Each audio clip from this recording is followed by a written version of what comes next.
At ang pangunahin ng ipinagdadasal ay ang mga intensyon ng Santo Papa. Buwan-buwan, may mga intensyon ang ating Santo Papa. Dapat alam ng apostolado ng panalangin ano ba ang prayer intention ng Pope. Dapat alam, buwan-buwan meron, nakalinya na 2 buwan. Dahil kayo ay Pope's Worldwide Prayer Network. Mahalaga ang inyong pagdarasal, ang inyong pananalangin para sa buhay ng buong simbahan, sa buong mundo, sa pangunguna ng ating Santo Papa. Ang ating Santo Papa ngayon ay sino? Si Pope Leo XIV. Pope Leo XIV. Sa ating postulado ng panalangin president ng Diocese of Imus, Ginanurut Alegre, sa inyong lahat, pinamahal ng mga kapatid sa ating Panginoong Jesucristo. Ang buwan ng Hunyo, at tayo na sa buwan ng Hunyo, ay buwan ng kamahal-mahal ng puso ng ating Panginoong Jesucristo. June is the month of the Sacred Heart of Jesus.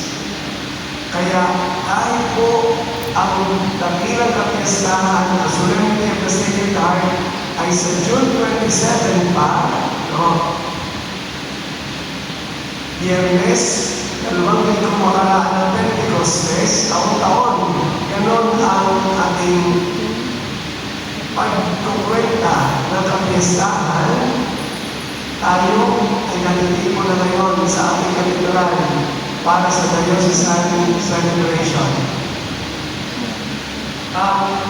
Napakaganda ang tema ng ating pagtitipon ngayong taon 2025. Ang tema para sa taon na ito ay In His Sacred Heart is our hope. In His Sacred Heart is our hope.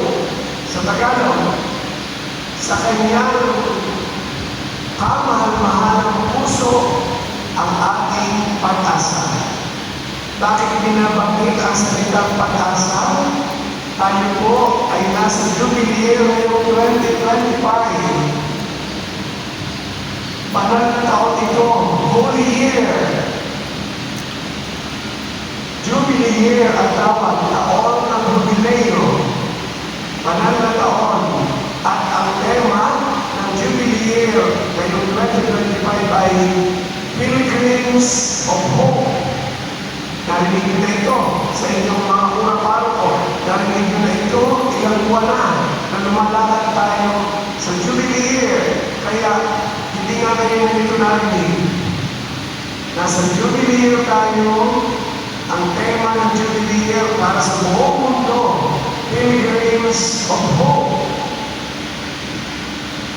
Sino ang pilgrims? Tayo ang pilgrims.